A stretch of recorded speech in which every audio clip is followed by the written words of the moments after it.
Hello guys, SSC CGL prelims 2025 mock test series के mock test number 17 के आज हम डिटेल्ड सॉल्यूशन देखने वाले हैं। So question number 1, select the option that can be used as a one word substitute for the given group of words. One who does something not professionally but for pleasure. कोई ऐसा व्यक्ति जो कोई काम को प्रोफेशनल एज ए जॉब नहीं करता है बट अपने प्लेजर के लिए करता है, अपने आनंद के लिए करता है, अपनी रुचि के लिए करता है, उसको हम क्या बोलेंगे? सो फर्स्ट ऑप्शन है हमारे पास प्रोफेसर। प्रोफेसर का मीनिंग क्या है? Professor means relating to a job that requires a special training. For example जैसे डॉक्टर है तो डॉक्टर को स्पेशल ट्रेनिंग चाहिए होगी। इंजीनियर है, इसलिए इंजीनियरिंग एंड एमबीबीएस को क्या बोलते हैं? Professional degrees. हिंदी में इसको बोलते हैं पेशेवर। सेकेंड वर्ड क्या है? मेच्योर। मेच्योर का क्या मीनिंग होता है? डेवलप्ड। कोई चीज़ पूरी तरीके से डेवलप हो गई या परिपक्व है। जैसे कोई व्यक्ति है वो मेच्योर है, मतलब वो चीज़ों को अच्छे से समझता है। इमेच्योर अपरिपक्व हो जाएगा। नेक्स्ट वर्ड है अमेच्योर। अमेच्योर का क्या मीनिंग होता है? नो सी किया। कोई भी व्यक्ति जो किसी काम को शौक या तरीके से करता है, जिसको उसकी डिटेल्ड नॉलेज नहीं है। फॉर एग्जाम्पल कोई व्यक्ति टेनिस खेलता है लेकिन वो प्रोफेशनल टेनिस प्लेयर नहीं है, अपनी इंटरटेनमेंट के लिए हर संडे को टेनिस खेलता है, तो उसको बोलेंगे अमेच्योर। सो हमारा करेक्ट आंसर क्या होगा? Option number 4, amateur. Question number 2, the following sentence has been split into 4 segments. Identify the segment that contains an error. So the newspaper reported that it was a mystery how the thieves enter into the house. Newspaper में ये report हुआ था कि ये mystery है कि चोर घर में कैसे घुसे। अब सबसे पहले मैंने आपको बताया था कि सबसे पहले हमें टेंस को चेक करना है। तो न्यूज़पेपर रिपोर्टेड, रिपोर्टेड मीन्स ये पास्ट टेंस में है। That it was a mystery, still past tense. How the thieves enter, अब यहाँ पे ये प्रेजेंट टेंस में आ गया है, इनटू द हाउस। तो हमें ऑलरेडी पता ही है कि यहाँ पे मैंने सबसे पहले आपको क्या बताया था कि जो एरर इन द सेंटेंस है मोस्ट प्रोबेबली ये टेंस मिसमैच से सॉल्व हो जाएंगे। तो यहाँ पे भी क्या है? टेंस मिसमैच हो रहा है तो एंटर की जगह क्या आना चाहिए? एंटर्ड आना चाहिए। तो ऑब्वियसली एरर कहाँ पे है? Option number 2, how the thieves enter, इसकी जगह होना चाहिए था entered. Question number 3, select a word that is opposite in meaning. Meaning है एडवर्सिटी। अब एडवर्सिटी का क्या मीनिंग होता है? विपत्ति, कठिनाई की घड़ी होती है, उसको हम बोलते हैं एडवर्सिटी, या हम बोल सकते हैं इंग्लिश में डिफिकल्ट सिचुएशन। अब इसका फर्स्ट ऑप्शन है फॉर्चून। फॉर्चून हमें पता ही है, फॉर्चून का क्या मीनिंग होता है कि ऐसी सिचुएशन जब धन संपत्ति की कोई कमी नहीं हो। जब बोलते हैं ना कि जब किस्मत चमक जाएगी तो किसी भी चीज़ की दिक्कत नहीं रहेगी, तो उसको हम बोलते हैं फॉर्चून। सेकेंड वर्ड है affliction. Affliction means condition of pain और सफरिंग। कोई व्यक्ति किसी भी दर्द या सफरिंग से गुजर रहा हो, उसको बोलेंगे अफ्लिक्शन। हिंदी में हम बोल सकते हैं किसी पीड़ा से गुजर रहा हो या किसी कष्ट से गुजर रहा हो। ब्रिलियंस हमें पता ही है, ब्रिलियंस क्या होती है? चमक किसी चीज़ की। या कोई व्यक्ति अपने करियर में अच्छा कर रहा है, ब्रिलियंट है, तो उसको ब्रिलियंस बोलेंगे, उसका एडजेक्टिव फॉर्म। पेन्यूरी क्या होता है? पेन्यूरी होता है एक्सट्रीम पॉवर्टी, हद से ज़्यादा गरीबी। जैसे खाना खाने के लिए भी पैसे नहीं होना, उसको हम बोलेंगे पेन्यूरी। तो अब हमें एडवर्सिटी का अपोजिट चाहिए, तो ऑब्वियसली करेक्ट आंसर क्या होगा? Option number 1, Fortune. Question number 4, select the option that expresses the given sentence in active voice. अब हमें क्या दिया हुआ है? पैसे दिया हुआ है, हमें एक्टिव में कन्वर्ट करना है। अब ये ऑब्वियसली मैंने आपको ऑलरेडी बताया कि जो लेट से जो सेंटेंसेस स्टार्ट होते हैं वो हमेशा ही लेट से ही उनका पैसिव बनता है। तो let the farewell be bidden to our seniors, कि हमें हमारे सीनियर्स को फेयरवेल देना है। तो इसको एक्टिव फॉर्म में कैसे करेंगे हम? सबसे पहले जब कोई सेंटेंस लेट से स्टार्ट हो रहा है तो लेट तो रहेगा ही। अब फेयरवेल कौन देगा? सभी लोग मिलकर देंगे, तो क्या देंगे? Let's bid. अब सबसे पहले ये देखना कि बी यहाँ पे यूज हो रहा है तो कौन सा टेंस है? प्रेजेंट टेंस में ही ये सेंटेंस है, तो हमें क्या रहेगा? प्रेजेंट टेंस में ही बात करनी है। तो latest bid farewell to our seniors. तो हमारा करेक्ट आंसर क्या होगा? Option number 3। वैसे भी आपको पता है कि कोई सेंटेंस एक्टिव में लेट से स्टार्ट होता है तो उसमें पैसिव भी लेट से ही स्टार्ट होगा, तो हम बाकी 3 को वैसे भी एलिमिनेट कर सकते थे। Question number 5, rearrange the parts of a sentence in correct order. So the nano structure on the, तो हम ऑप्शन वाइज ही चलते हैं। So the nano structures on the Q surface made of nickel selenide, then है are with added or doped iron and phosphor, offers the high performance and stability that are needed for the industrial scale electrolysis। तो ये तो हमारे sentence एकदम complete लग रहा है, most probably यही आंसर है। अब आप दूसरे ऑप्शंस को भी देख सकते हो कि the nano structures on the surface made of nickel selenide offers the high performance and stability that are needed for industrial scale electrolysis with added or doped iron। नहीं, ये पहले वाला ही ज़्यादा ऑप्शन लग रहा है। और मैं तो ये बोलता हूँ, अगर एग्जाम में अगर आप ऑप्शंस को ट्राई करेंगे तो अगर आपको कोई ऑप्शन लगे उसमें लगता है कि सबसे ज़्यादा रिलीवेंट है, तो आप उसको टिक कीजिए और आगे चलिए, क्योंकि टाइम एग्जाम में क्या होगा, आपके पास टाइम भी तो शॉर्टेज होगा, आपको हर ऑप्शन के पास जाने की ज़रूरत थोड़ी है। तो आप अपनी इंस्टिंक्ट पे भरोसा कीजिए, आप अपनी प्रिपरेशन पे भरोसा कीजिए, आपको लगे कि ये ऑप्शन सही लग रहा है मुझे, तो उसको टिक मारिए और आगे बढ़िए।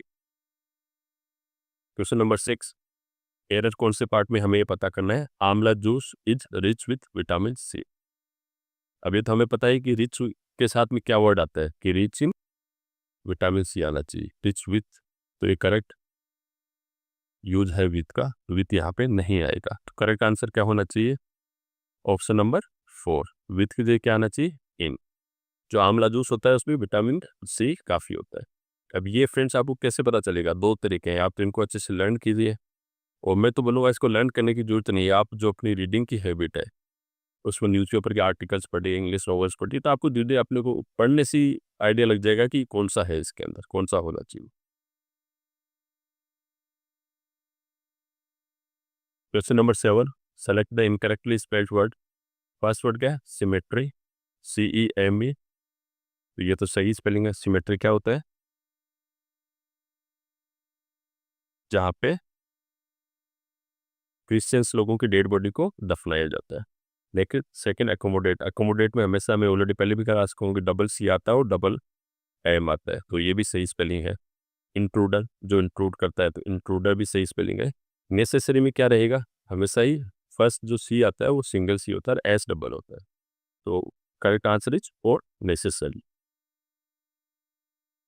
Question number 8, most appropriate option to fill in the blank, the contingent manage to dash successfully. अब part the deal, close the deal, heal the deal और कैश द डील। अभी इसके अंदर क्या है कि जब तक आपको ये करेक्ट फॉर्म क्या है फ्रेजल वर्ब क्या आपने नहीं पढ़ रखी, तो आप इसको नहीं कर सकते। तो करेक्ट आंसर क्या होता है? Close the deal. Close the deal का क्या मीनिंग होता है? किसी डील को पक्का करना, किसी भी जो सौदा है उसको पक्का करना, उसको बोलेंगे close the deal. Correct answer is option number 2। Question number 9, again हमें एरर पता करना है, एरर कौन से पार्ट में है। Rehan and Ronit are good friends and it don't matter to them as to who is wealthier. Rehan और रोहित गुड फ्रेंड्स हैं और उन दोनों को ही ये मैटर नहीं करता कि कौन ज़्यादा पैसे वाला है। अब इसमें क्या एरर है? अब सिंपल सा है, आपको पूरे सेंटेंस में जाना नहीं। इट कैच किसके लिए यूज होता है? सिंगल ऑब्जेक्ट के लिए होता है, तो इट के साथ ऑब्वियसली डोंट कैसे आएगा? डू नॉट तो नहीं आएगा। सो इसके साथ में सिंगल पर्सन के लिए तो क्या आना चाहिए, या सिंगल थिंग के लिए डज नॉट आना चाहिए, हमें पता ही है। तो ऑब्वियसली एरर कहाँ पे? डोंट की जगह क्या आना चाहिए? डज नॉट आना चाहिए।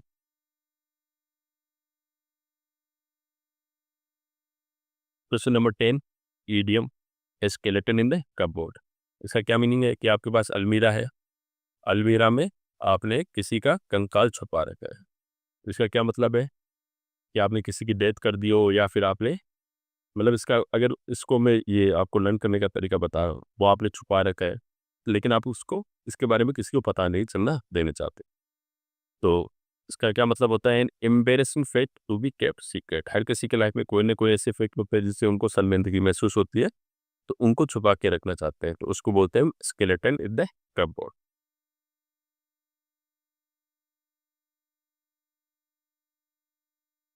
Question number 11, choose the most appropriate meaning of the underlined word. Word है डिलेक्टेबल। Delectable pile. डिलेक्टेबल का क्या मीनिंग होता है? टेस्टी, या हिंदी में क्या बोलते हैं? लजीज, या स्वादिष्ट हम बोल सकते हैं। तो फर्स्ट ऑप्शन क्या है? स्टेल। स्टेल तो हमें पता है बासी, जो खराब हो चुका है। डिलीशियस भी होता है, वेरी टेस्टी। न्यूट्रिशियस क्या होता है? Nutritious means full of nutritions.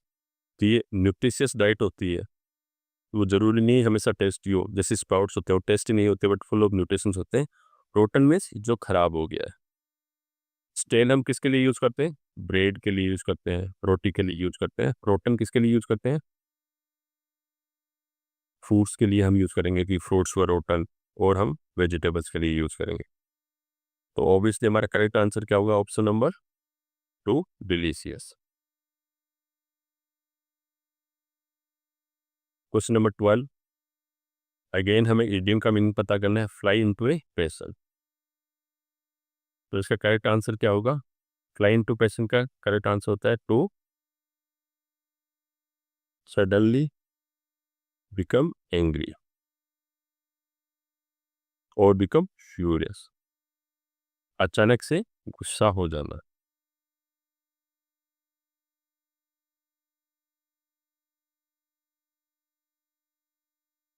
उसको हम बोलेंगे फ्लाई इनटू ए पैशन। तो करेक्ट आंसर क्या होगा? Option number 3। अब ये इडियम्स है, तो यहाँ पे आपको लर्न करना ही पड़ेगा, कोई शॉर्टकट नहीं है। आप वर्ड के मीनिंग से कई बार जाओगे तो कई बार सही कर सकते हो, पर मुश्किल है सही करना। क्वेश्चन नंबर 13, एक्टिव को हमें पैसिव में कन्वर्ट करना है। तो सालू सब्जेक्ट है, यहाँ पे has ordered new copies of the album. ये क्या पे? यहाँ पे new copies of the album क्या है? यहाँ पे ऑब्जेक्ट है। और हैज ऑर्डर्ड ये हमारी फॉर्म है, वर्ब की फॉर्म है।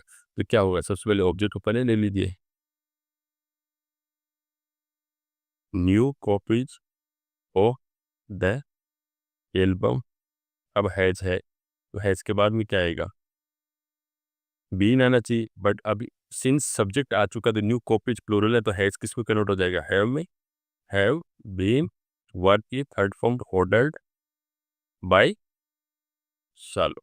एकदम सिंपल है। सब्जेक्ट को पहले लाना है, फिर आपको हैज आएगा, हैव आएगा, वो डिपेंड करेगा यहाँ पे सिंगुलर है प्लूरल है। फिर ऑब्वियसली हमेशा वर्ब की थर्ड फॉर्म आएगी, फिर आप इसको सब्जेक्ट को यहाँ पे लेके आइएगा। तो ऑब्वियसली करेक्ट आंसर क्या होगा? Option number 4। अब देखिए, अब कई सारे लोग ऐसे ही गलत करते हैं। जैसे ऑप्शन नंबर 3 है, पूरा सेम टू सेम सेंटेंस है, बट यहाँ पे हैज यूज किया है। तो हमें यहाँ पे अगर हैज है तो इसको एज इट इज हैज में नहीं लाना है। अक्सर आप सोचते हैं तो हैज है तो हैज भी नहीं होगा, ये इसके साथ में एग्री करना चाहिए। ये सिंगुलर है या प्लूरल? प्लूरल होगा तो ये हैव ही आएगा। Question number 14, select the most appropriate antonym of the underlined word. God has clearly blessed human beings for his glory. Blessed का मीनिंग हमें पता करना है। तो ब्लेस्ड का क्या मीनिंग होता है? ब्लेस्ड का मीनिंग होता है किसी को कोई आशीर्वाद प्राप्त हो, किसी को कोई ब्लेसिंग प्राप्त हो, किसी का जो गुड लक है वो बहुत ही ज़्यादा अच्छा है, उसकी चीज़ें उसके फेवर में ही काम करती है, ये मीनिंग होता है ब्लेस्ड का। तो फर्स्ट वर्ड अपॉइंटेड, अपॉइंट करना क्या होता है? किसी को नियुक्त करना, किसी पद पर नियुक्त करना। प्रोड्यूस्ड कुछ चीज़ पैदा करना। For example, the farmer produced the vegetables. Applied यानी, अप्लाइड का मीनिंग होता है लगाना, जैसे आप ब्रेक्स को लगाना, या फिर कोई फॉर्मूला या स्टैटिस्टिकल मेथड को अप्लाई करना। और कर्स्ट क्या होता है? श्रापित। कर्स क्या होता है? श्राप। और कर्स क्या होगा? श्रापित। तो ब्लेसिंग का एंटोनिम ऑब्वियसली क्या होगा? Option number 4, cursed. Question number 5, one word substitute हमें पता करना है। A person is love with himself. First option क्या है? नार्सिसिस्ट। नार्सिसिस्ट का ही मीनिंग ये होता है कि person who loves himself. Who admires himself very much, जो अपने आप को दिन भर मिरर में देखता रहेगा और खुद को सोचता है वही सबसे बड़ा है। इसका जैसे बेस्ट एग्जांपल आप क्यों चले सकते हो, हमारे डोनाल्ड ट्रम्प साहब को देख सकते हो, वो खुद से ज़्यादा ही ऑब्सेस्ड है। Next word lunatic. लुनेटिक तो पागल के लिए यूज होता है, क्रेजी का सिनोनिम है, पागल, crazy, one who has lost his senses. Next word stoic. Stoic में ऑलरेडी आपको बताया था, स्टोइक का क्या मीनिंग होता है, जिसके लिए गुड टाइम्स और बैड टाइम्स दोनों समान अवस्था है, जो परेशानियों से इनडिफरेंट है। वो उसको अगर कोई खुशी मिलती है तो वो ज़्यादा खुश नहीं होता है, परेशानी होती है तो ज़्यादा परेशान नहीं होता है। नेक्स्ट वर्ड है polyglot. Polyglot, poly means many, glot means language, तो ऐसा आदमी जिसको बहुत सारी लैंग्वेज आती है उसको बोलेंगे पॉलीग्लोट। तो ऑब्वियसली करेक्ट आंसर क्या होगा, option number 1, narcissist, a person in love with himself. Question number 60, again one word substitute पता करना है हमें। Giving the wording impression that something bad is going to happen. कोई व्यक्ति है उसको ऐसा वर्डिंग इंप्रेशन फील होना कि कुछ बुरा होने वाला है। जैसे अक्सर हमने देखा होगा कि मूवीज में आता है कि हीरो या हीरोइन को ऐसे फील होता है कि नहीं कुछ तो गड़बड़ होने वाला है, तो उस फीलिंग को क्या बोलते हैं। फर्स्ट वर्ड है डिजोलेट। तो डिजोलेट का क्या मीनिंग होता है, डिजोलेट मीन्स तो फीलिंग सैड या फिर लोनली, या हम बोल सकते हैं कि फीलिंग डिप्रेसिंग या होपलेस, कि कोई उम्मीद नहीं होना, उसको लगता है कि वो अकेला है और उसको बुरी फीलिंग आती है। सस्पिशियस, शक की, कोई भी चीज़ है, शक की इवेंट है, कोई आदमी किसी का व्यवहार है तो उसको देख के मुझे लगता है कि यार ये ऐसे क्यों रिएक्ट कर रहा है। Next ominous. ओमिनस का क्या मीनिंग होता है, अपशकुन सूचक, ऐसी कोई फीलिंग आना कि कुछ बुरा काम होने वाला है। अपशकुन की, अपशकुन का एहसास होना, या कोई डरावना संकेत देने वाली कोई चीज़ है तो उसको बोलते हैं हम ओमिनस। सो नेक्स्ट है ब्लीक। ब्लीक का क्या मीनिंग होता है, हम अक्सर बोलते हैं कि इसका फ्यूचर बहुत ब्लीक है। इसका मीनिंग, इसका सिनोनिम हो सकता है ग्लूमी, और इसका हम मीनिंग बोल सकते हैं विदाउट एनी होप, जिससे कोई अच्छे की उम्मीद नहीं हो, या फिर डिप्रेसिंग भी बोल सकते हैं इसको। सो हमारा करेक्ट आंसर होगा option number 3, ominous. Question number 17, select the most appropriate option that can substitute the underlined segment in the given sentence. The new shop that opened last week. जो नई शॉप जो लास्ट वीक खुली थी, are hardly less sufficient stock of the products that it advertised about. अब सबसे पहले इसमें देखिए टेलर क्या है। अब ये किसकी बात कर रहा है, the new shop that open last week are hardly sufficient. तो ये शॉप की बात कर रहा है, शॉप तो सिंगुलर है तो आर कैसे आएगा, तो यही गलत है, तो आर तो आएगा ही नहीं। अब ऑप्शंस देखते हैं। The new shop that open last week hardly had not sufficient stock, ये तो नेगेटिव में जा रहा है। हम क्या कहना चाह रहे हैं, उसके बाद कोई स्टॉक नहीं था, पर जो हार्डली के लिए, हार्डली जो वर्ड यूज होता है वो ऑलरेडी नेगेटिव टेंस में ही यूज होता है। नेक्स्ट वर्ड क्या है, the new shop that open last week hardly had sufficient stock, ये नेगेटिव और ये हैड दैट्स में, तो ये परफेक्ट सेंस बनाता है। सेकंड, यहाँ पे सेंटेंस पास्ट टेंस पे बात कर रही है, यहाँ कंटिन्यूस टेंस में, तो ये भी ऑप्शन नहीं होगा। इज हैड तो वैसे भी ग्रामेटिकली रेलेवेंट नहीं है। So correct option is option number 2, hardly had means जो नई शॉप खुली थी उसमें वो प्रोडक्ट पर्याप्त मात्रा में नहीं थे जिनके बारे में वो प्रचार कर रहे थे। तो correct answer is option number 2। Question number 18, rearrange करना है हमें सेंटेंसेस को। So the Ratle snake knows when to lie low because it had specialized Jacobson's organs which gives it a heightened sense of smell to detect. अब देखिए, अब मैं यहाँ पे हमें लग रहा है कि ये परफेक्ट है, तो हम क्या करेंगे, इसको टिक मार्क करेंगे और टाइम वेस्ट करते हुए, ना वेस्ट करते हुए आगे बढ़ जाएंगे। Correct option is option number 1। अगर आपने PQRS वाले सेंटेंसेस में जैसे फर्स्ट ऑप्शन में या सेकंड ऑप्शन में अगर आपका एक क्वेश्चन सही होगा तो आप सोचिए आपके कम से कम 25-30 सेकंड बच गए इस क्वेश्चन में, वो आप प्योर यूटिलाइज कर सकते हो। Question number 19, select the most appropriate option. The monster trucks have very dense engines, they can probably pull a train coach without any problem. जो मोस्ट ट्रक होते हैं उनके पास बहुत मजबूत इंजन्स होते हैं, वो एक ट्रेन के एक डिब्बे को भी बिना किसी दिक्कत के खींच सकते हैं। फर्स्ट ऑप्शन क्या है? डोमिनेट। तो डोमिनेट का क्या मीनिंग होता है? कोई ऐसा व्यक्ति जो वो tries to control other, controlling others, किसी और चीज़ों को नियंत्रण में करने वाली चीज़ को हम बोलते हैं डोमिनेटिंग। फोर्सफुल, जबरदस्ती, इम्प्रेसिव, प्रशंसनीय, जो जिससे हम लोग इम्प्रेस हो। प्रशंसनीय क्या बोल सकते हैं? प्रभावशाली भी बोल सकते हैं कि उसकी इम्प्रेसिव पर्सनैलिटी है, प्रभावशाली व्यक्तित्व है उसका। पावरफुल मीन्स जिसमें पावर हो। तो ऑब्वियसली अब देखिए ऑप्शंस में हमें क्या करना है कि मोस्ट अप्रोप्रिएट कौन सा है। तो यहाँ पे मोस्ट अप्रोप्रिएट तो हमें पावरफुल ही लग रहा है। इम्प्रेसिव और फोर्सफुल का तो रिलेवेंस नहीं है। डोमिनेट यहाँ पे करेक्ट वर्ड है। डोमिनेट तो अगर कोई सोसाइटी या कोई सिस्टम या कोई लीडर की बात हो रही होती है ऑब्जेक्ट के अलावा, तो डोमिनेट यहाँ पे आता है। तो correct answer is the most trucks have very powerful engine. Option number 4। Question number 20, select the sentence that contains no spelling error. इसमें कोई स्पेलिंग का एरर नहीं हो। Our government has launched a relatively extensive set of reforms for aborigines. अब हमें पता करना है कि एबोरिजिन्स की करेक्ट स्पेलिंग क्या होती है। तो सबसे पहले तो AB origins, ORIGINES, this is the correct spelling. AB एब ओरिजिन, ओरिजिन आप एज इट इज लिखो फिर ES, ये इसी करेक्ट स्पेलिंग। और इसका मीनिंग क्या होता है एबोरिजिन्स का? ये अक्सर हम कैसे पढ़ते हैं, कहाँ से न्यूज में रहता है?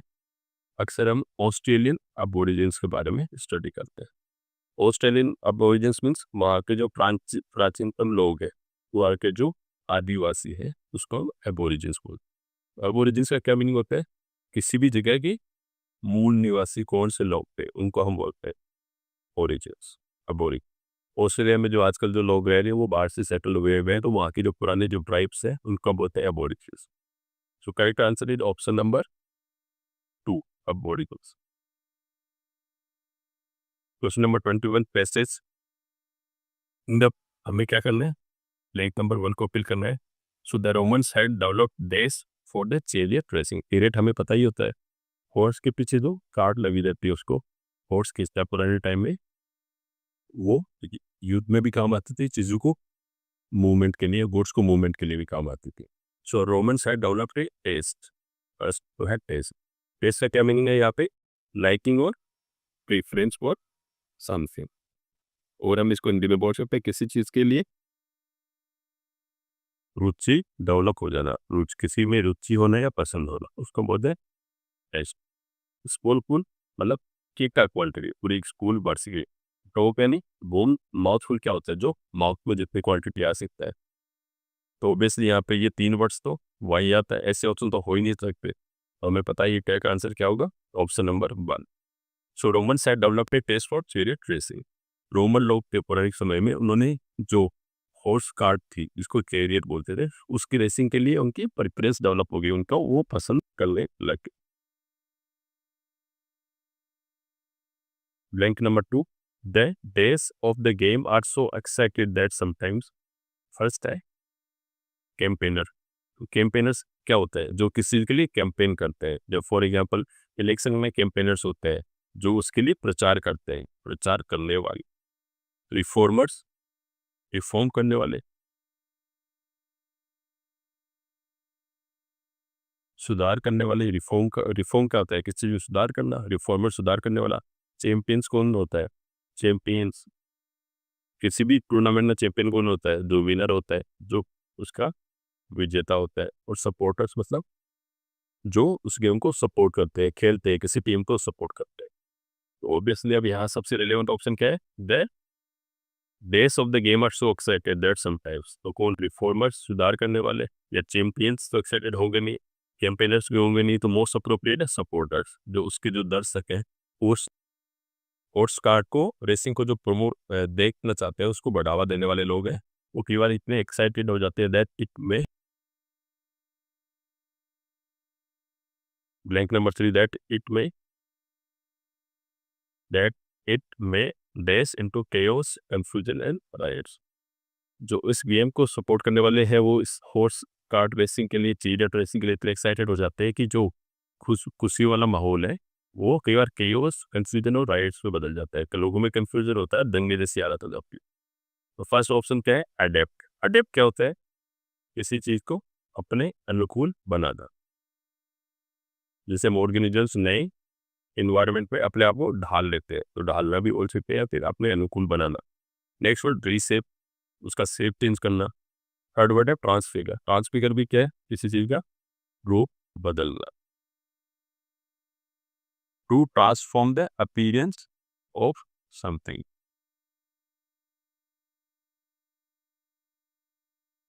कोई भी चीज का शेप बदलना। कन्वर्ट मतलब किसी को बदलना एक फॉर्म से दूसरी फॉर्म। सो दैट जो सिचुएशन है वो कन्वर्ट हो सकती है किसमें? केओस और कंफ्यूजन में। तो अडेप्ट होगा नहीं, रिसेप होगा नहीं। रिसेप और ट्रांसफिगर ऑब्जेक्ट के लिए यूज होता है और ये सिचुएशन के लिए यूज होगा convert. So correct answer is option number 4, convert. Question number 4, the days racing took place was called a circus. जहाँ पे रेसिंग टेक प्लेस होती थी उसको बोलते थे सर्कस। तो ऑप्शन में क्या क्या है? स्टेडियम, जिस स्टेडियम में रेसिंग होती थी उसको सर्कस बोल सकते हैं, हो सकता है सर्किट। सर्किट तो एक नया वर्ड है जो आजकल फॉर्मूला वन रेसिंग के लिए यूज होता है। ओल्ड टाइम के लिए ये नहीं यूज होता था। रूट, रूट तो सिंपल रूट होता है रास्ता। ट्रैक भी नहीं यूज होगा। तो करेक्ट आंसर क्या होगा? Option number 1, stadium. Question number 25, blank number 5, the days in which one was the circus maximum in Rome that could hold up to 3,85,000 spectators। और spectators भी क्या है?